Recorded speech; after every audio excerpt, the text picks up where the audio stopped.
আপনাদের সকলকে আমি একটি বিনীত অনুরোধ করতে চাই, করব সত্যি? আচ্ছা, কি সেই বিনীত অনুরোধ? প্রিয় ভাই বোনেরা, আপনাদের সাথে আমি 18 বছর ছিলাম। বিভিন্ন সময়ে বিভিন্ন অনুষ্ঠানে অনেক মানুষের সাথে দেখা হয়েছে। আপনাদের সাথে বহু স্মৃতি আমার রয়ে গিয়েছে। আপনাদের সাথে বহু দুঃখ কষ্ট আমি শেয়ার করেছি।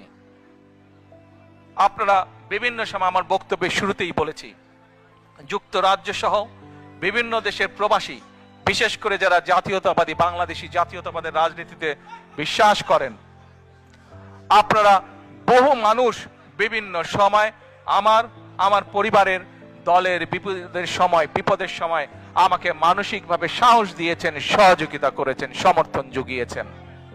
আজকে বিশেষ করে লন্ডনে যারা আছেন, বিশেষ করে তোমরা যারা ইয়াং আছো, ছবি তোলার জন্য পাগল হয়ে যাচ্ছ, প্রত্যেকের কাছে আমার একটি অনুরোধ, 25 তারিখে ইনশাআল্লাহ আপনাদের দয়া, আল্লাহর রহমতে আমি দেশে ফিরে যাব।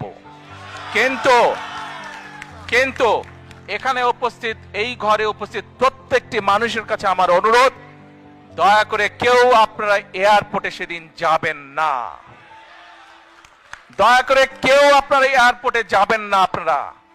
কারণ এয়ারপোর্টে গেলে একটি হট্টগোল তৈরি হবে এবং মানুষ জানবে যে এরা সব বাংলাদেশি, এবং দেশের সুনাম নষ্ট হবে, দলের সুনাম নষ্ট হবে।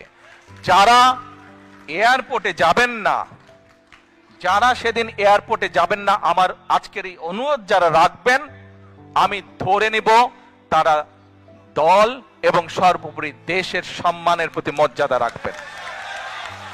আর আমার মানা করা সত্ত্বেও, আমার অনুরোধ করার পরেও যারা যাবেন, আমি ধরে নিতে বাধ্য হব যারা ব্যক্তিগত স্বার্থের জন্য সেখানে গিয়েছেন।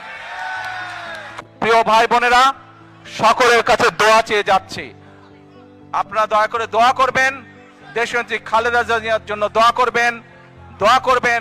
আপনাদের সামনে যে পরিকল্পনা তুলে ধরেছি, আল্লাহ যাতে আমাকে তৌফিক দেন দেশ এবং দেশের মানুষের জন্য সেই কাজগুলো যাতে সম্পূর্ণ করতে পারে।